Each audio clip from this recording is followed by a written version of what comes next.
Рядовой Трубин. Рядовой Лосков. Рядовой Ергулев. Рядовой Беляев. Именно так призывников Преображенского и президентского полков готовят к службе. Особое внимание деталям и физической подготовке. Строгие требования связаны с предстоящей службой в элитных войсках. Уже завтра они отправятся в Москву. Я поступал, получается, в президентские войска, но туда не приняли по состоянию здоровья. Отправили в Преображенский полк. Это элита российской армии, не абы куда, а в Москву. Для казанца Ильсафа Матыгуллина служба в самом сердце нашей страны была не просто мечтой, а целью. Это элитные войска России, и в первую очередь служить там — это большая честь и также большая ответственность. У Альфисы Михайловой из Ютазинского района служили все мужчины в семье.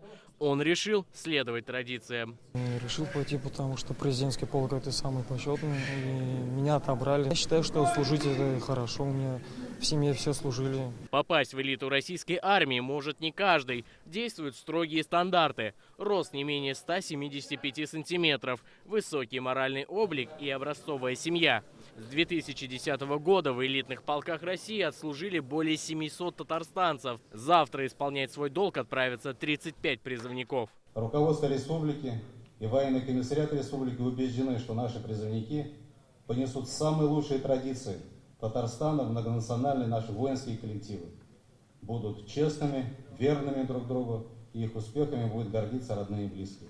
Президентский Преображенский полк – уникальные воинские части. Их солдаты охраняют важные государственные объекты и принимают участие во всех мероприятиях на высшем государственном уровне. Искандер Гималдинов, Игорь Романов, ТНВ, Казань.